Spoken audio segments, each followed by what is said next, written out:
সব সময় বাজে রেজাল্ট, সব সময় বাজে রেজাল্ট, মানে লজ্জা লাগে না?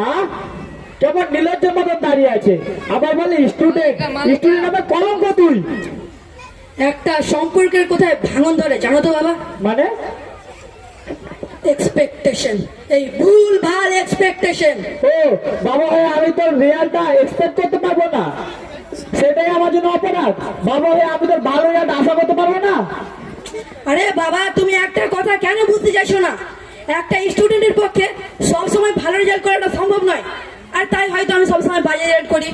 একটা স্টুডেন্ট কখনো বাজে রেজাল্ট করবে, আবার কখনো খারাপ রেজাল্ট করবে, এই দুই ভাবে তো চলে। তো ভালো রেজাল্ট কবে করবে শুনি? ওটার কোনো জ্ঞানে নেই। আর আজকে আমি বাজে রেজাল্ট করেছি বলে এত কথা শোনাচ্ছ। যখন আমি ভালো রেজাল্ট করতাম তখন তুমি কত প্রশংসা করতে, বলো কত প্রশংসা করতে। আরে তুই কবে ভালো রেজাল্ট করতিস, আমাকে দেখাবি কবে তুই ভালো রেজাল্ট করতিস?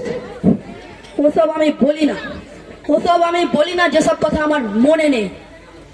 মুর্শদ তো তোর ভালো বন্ধু, ও কিভাবে ভালো রেজাল্ট করলো বল, ও কিভাবে ভালো রেজাল্টটা করলো? আবার সেই তুলনা, আবার সেই কম্পারিজন। আরে বাবা, তুমি একটা জিনিস কেন বুঝতে চাইছো না? একটা স্টুডেন্ট জীবন মানে ভালো মন্দ। এখন মুর্শিদ ভালো রেজাল্ট করেছে, তারপরে আবার আমি বাজে রেজাল্ট করবো, আবার মুর্শিদ ভালো রেজাল্ট করবে, আমি বাজে রেজাল্ট করবো, এইভাবেই তো চলে। বাবা তুই সব সময় তোর একই কথা। আরে যখন একই কথা সবসময় বলছি তখন বুঝতে কেন চাইছো না? মানে কি বলছিস? কি মানে? এর আগে মনে বললাম, তুমি আবার আজকে ঝামেলা লাগিয়ে দিলে। এরপরে বলে মনে হয় বাধ্য হয়ে কিছু বলতে হবে। সবসময় একটা কথা কত বোঝাই বলো? একে তো খারাপ রেজাল্ট করছিস, তার উল্টো কথা দিয়ে তো রেজাল্ট করতে পারিস না, তার বড় বড় কথা, কবে তুই ভালো রেজাল্ট করছিস দেখবো? এভাবে হাতে ঘা লাগিয়ে কথা বলছো তো? ঠিক আছে, তুমি তো জানো একটা কথা যখন আমার গায়ে লেগে যায় না কেমন চ্যালেঞ্জ, সেটা তুমি নিজেও জানো। আজকে আমি এত বাজে রেজাল্ট করেছি বলে কথা কথা শোনাচ্ছ তো? এরপরে বলে আমি ভালো রেজাল্ট করবো, আর আজকের বিহেভিয়ারটার জন্য তুমি সরি চাইবে, এবার হাজির করবে সরি, এর আগের রেজাল্টটাই ভালো ছিল। আর একটা কথা তুমি মাথায় রাখবে, একটা ভালো স্টুডেন্টের তুলনায় একটা বাজে স্টুডেন্ট জীবনে সব থেকে বেশি সাকসেসফুল হয়। কে বলে সেটা আবার? একটা বাজে স্টুডেন্ট সারাদিন ফোন দেখিস, সারাদিন ইনস্টাগ্রাম রিলস দেখিস তুই। এভাবে মিথ্যা কথা বলিও না। সারাদিন ইনস্টাগ্রাম দেখিস না?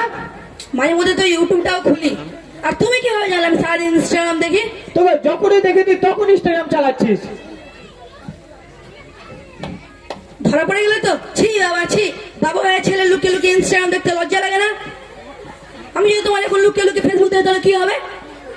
না তুই এটা বল, পড়াশোনা করতে তোর প্রবলেমটা কি? কিসের প্রবলেম আছে পড়াশোনা করতে তোর? পড়াশোনা করতে কি প্রবলেম শুনবে? শুনতে পারবে তো তুমি? বল। এই বাবা আর ছেলের মধ্যে যে ঝগড়া হচ্ছে, যে সম্পর্কটা ভাঙছে, এর মধ্যে কি আছে জানো? কে? এই পড়াশোনা। আর এই রাগে আমি পড়াশোনা করি না, আর কোনোদিন করবো না। ছি পড়াশোনা, ছি। খুব সুন্দর হয়েছে।